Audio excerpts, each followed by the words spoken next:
King Ludwig II of Bavaria led a forbidden double life, entertaining many gay lovers and spending millions on fairy tale castles and lavish works of art. But he was so caught up in his dream world that he failed to see his enemies conspiring behind his back until it was too late. He died under the most mysterious circumstances, and his death has never been solved. But historians have uncovered new evidence that points to a shocking revelation. Ludwig Otto Friedrich Wilhelm was born in 1845 into a world of dazzling wealth and luxury as the eldest son of Maximilian II of Bavaria and his wife Marie of Prussia. However, despite his pampering and indulgence, a cloud of expectation hung over his life as he would become the future monarch. The young Ludwig would be rigorously prepared for his future duties. His tutors gave him an intense study and exercise regimen. The making of a prince was no easy task, and as Ludwig grew into a man, it became increasingly clear that he was a little bit odd. Simply put, Ludwig wasn't cut out to be a king. At his core, he was a lover of the arts and architecture, and would pass many joyous days at a fantasy-like castle that his father had built called Schloss Henwango. Ludwig was an avid daydreamer and lived a rather insular life, but his eccentricities weren't the only thing that made Ludwig different. In 1863, Ludwig was assigned an orderly officer named Prince Paul, and the resulting intimacy they would have together changed his life forever.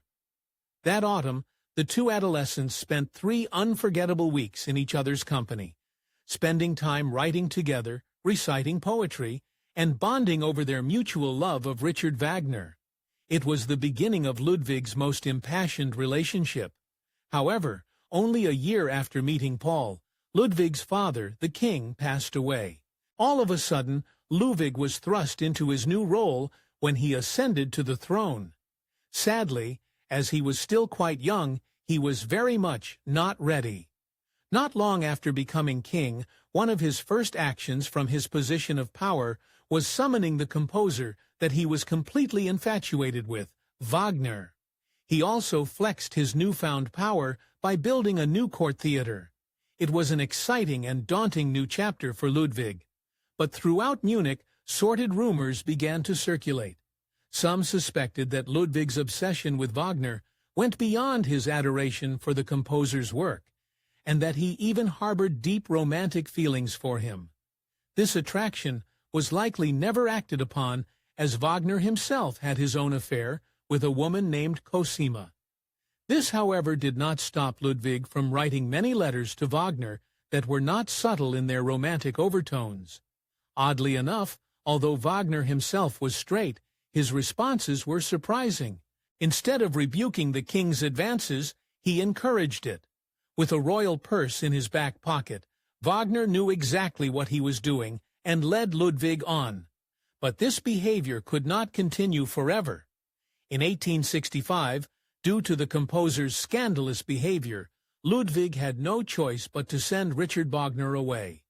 Apparently, the letters were only fueling his infatuation, causing him much distress. In order to be with Wagner, Ludwig even considered abdicating the throne.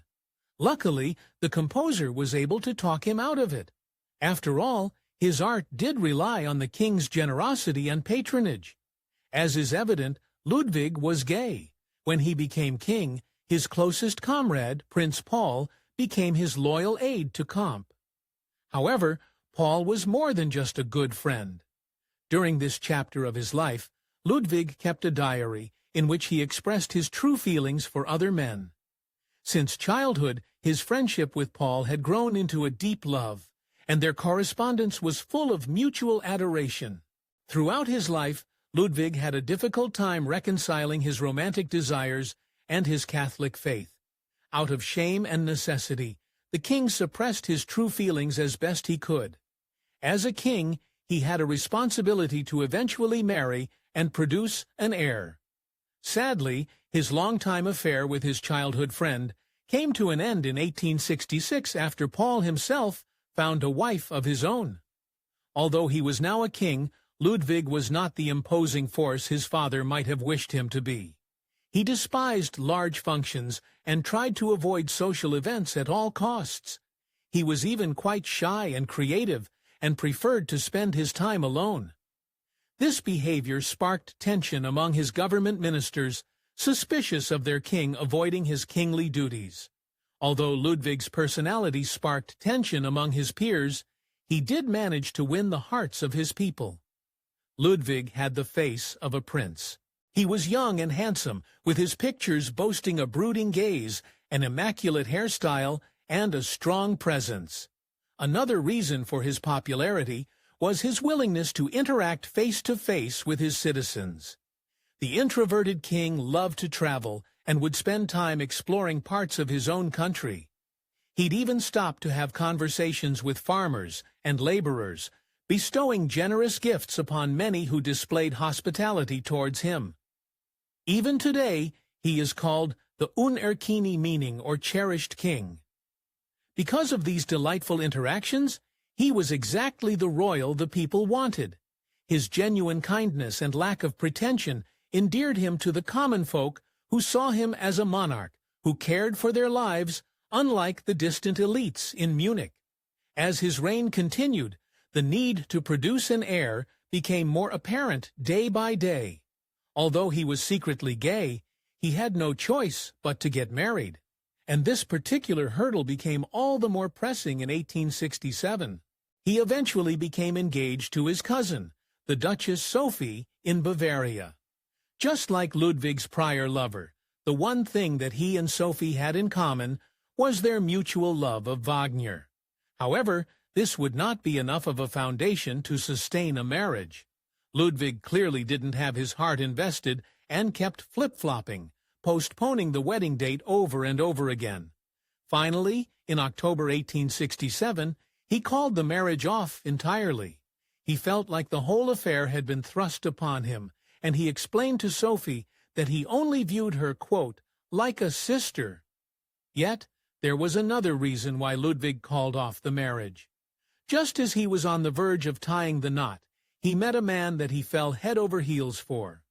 His name was Rickert Hornig, and he worked in his stable. They bonded over their mutual love of riding and horses, and before long they were seeing one another all the time. Soon enough, basking in Ludwig's favor, Hornig even became the crown equerry. Together they entertained numerous interludes and clandestine meetings in remote castles and chalets. They even set off together on a romantic journey to France, with the king discreetly disguising himself under another name as Count von Berg. It was undoubtedly his romance with Hornig that led Ludwig to break off his engagement with Sophie. Yet this wouldn't be his last affair. Besides Hornig, Ludwig would also have many other male companions. Most notably, he sought out intimacy with the Hungarian theater star József Kines, as well as the courtier Alphonse Weber. However, when it came to these conquests, the king showered most of his favor on kinds who brilliantly benefited from the scandalous arrangement. His generosity knew no bounds, both with his people and his paramours. When Ludwig had visited France in 1867, he was very impressed with the country's beautiful architecture. As he walked through the glittering palace of Versailles, naturally being the dreamer that he was, he envisioned the castles and chateaux that he could build in his own country. He wanted to beautify his own land, as France had theirs. It wasn't going to be easy, but the ambitious king was more than willing to make some sacrifices in order to achieve his goals. Desperate to see Bavaria studded with fairy tale castles, the king dipped into his personal fortune to fund the projects. Ludwig felt fulfilled as his dreams slowly took shape. He constructed the magnificent Linderhof Palace, as well as the famous Novenstein Castle, which was never fully completed. Although Ludwig had meant well by refusing to take money from the state coffers, his soaring personal debt was not helping the kingdom. By 1885, the king found himself in the dire situation of being 14 million marks in debt. He'd been wildly irresponsible by borrowing extravagant sums from his own family. Foolishly, when his advisors tried to give him financial advice, he spurned them and continued on with his grandiose designs and dreams. He sought out loans from other European royals while simultaneously turning a cold shoulder to his stately responsibilities. His ministers were scandalized by this behavior, but their criticism only deepened Ludwig's annoyance with them. He saw their interventions as intrusions into his artistic vision, further isolating him from the political realities of being a ruler. Tired of his cabinet's criticism, King Ludwig considered replacing all the ministers with brand-new faces. Shocked by this, the cabinet decided to take matters into their own hands. First and foremost, they had to depose Ludwig, but it had to be constitutional. They came up with the perfect solution, but it was very shady. Determined to overtake their king, the ministers decided to depose Ludwig by claiming that he was mentally ill. On the grounds of full-blown insanity, the king would be unable to rule, but they couldn't act right away. The ministers still needed proof, and they had a very underhanded plan to get their hands on some evidence. The ministers set their nefarious plan in motion. From January to March 1886, Maximilian Count von Holstein began putting together a report that detailed Ludwig's insanity. He focused on the most vulnerable people in the king's circle, his servants. Using his intimidating rank, Holstein bribed the servants to reveal Ludwig's darkest secrets. In speaking with Holstein, the servants confessed to witnessing Ludwig's bizarre quirks and odd behaviors. His severe shyness, his opulent indulgences, and his apathy towards matters of state. They also talked about his baffling desire to eat outside in frigid temperatures and wear warm clothes in the summer, something only a madman would do. The servants even claimed that their king was aggressive and threatened their well-being.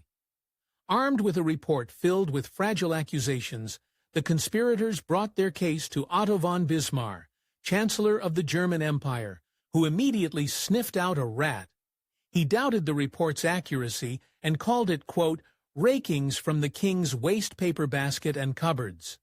Bismarck correctly suspected that the ministers just wanted to save themselves. Nonetheless, he didn't do anything to disrupt their treacherous plans. As the conspirators couldn't acquire the help of Bismarck, they sought the help of 4 psychiatrists who put their stamp of approval on the report. This was perhaps the most traitorous move of all. All of these psychiatrists claimed that King Ludwig suffered from paranoia, even though it was a blatant lie, and all of them except for one had never even met Ludwig, and they certainly hadn't examined him properly enough to confidently diagnose him with paranoia. As a result of these controversies, in June 1886, a commission arrived at Novenstein Castle where Ludwig was. Although the commissioners had arrived with a deposition in hand, a loyal servant had tipped off King Ludwig hours in advance. This gave the king time to prepare. He ordered the authorities to guard him and to turn the unwanted visitors away. Not only did the commissioners have to face Ludwig's guard, but they also met the wrath of one of the king's most loyal supporters, the Baroness Esperanza de Serichega. She flew at them with her umbrella, lashing out at them. After her outburst, she fled straight to Ludwig's side and identified every conspirator. He had them all arrested, but it was too late. The very same day, Ludwig's panic intensified. The government named Prince Lit as the Prince Regent of Bavaria. As the reality of what was happening started setting in, the deposed king listened as all of his allies pleaded with him to either flee or present himself in Munich. Instead, the king made an odd choice, opting to make a brash statement about the quote planned treason and false allegations. As it turned out, nobody believed in the authenticity of his statement. And with his disappointing show of leadership, his supporters began to trickle off.